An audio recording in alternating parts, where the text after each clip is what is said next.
I think for this generation, the need of instant gratification is their worst enemy. That you wanted everything done yesterday, you want everything now. That is your worst enemy. You will have to, if you need to really build a good body, you need to work at the gym and eat right, sleep right for years. Yeah. Okay, it's not just, you can't just wear a bodysuit and say, look, I'm looking so cool. That's fake. Anything that is fake or anything that has come up like this will also drop like that. So if you want to build something sustainable, you have to work on delayed gratification. If every parent could teach their child this, that what are you doing that's going to give you delayed gratification?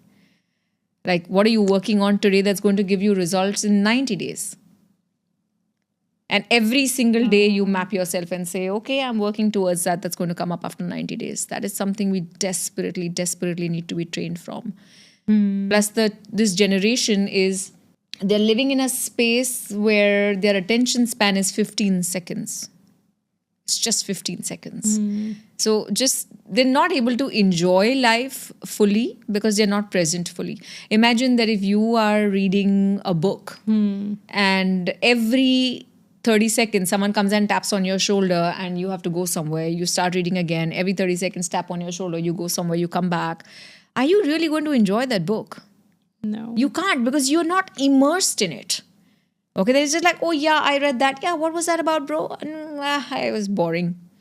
Because you couldn't experience it. For us, when we didn't have the internet and we read a book, we could escape into that alternative reality and parallel world in that book. We became heroes and heroines of that particular chapter, right?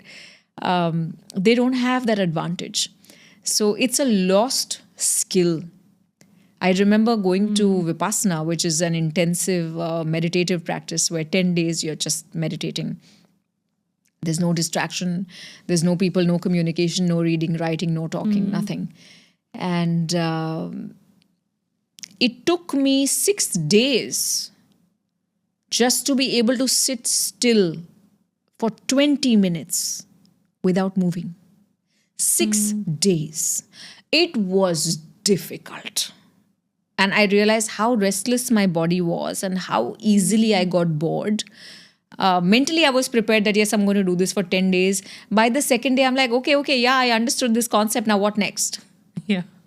But sitting through it, painful experience, because all my old emotions, all my old memories, everything kind of came gushing up. It was, like a catharsis happening. By the 7th day of that 10-day retreat, I came up with such brilliant ideas that it changed the whole trajectory of my career. Everything that is working very, very well for me now happened on the 7th day of me being still without distraction. I went from point A to point X, or I went, let's say, from a 2 to a 22 because of those 7 days of stillness. And imagine, this generation can't sit still for 15 seconds.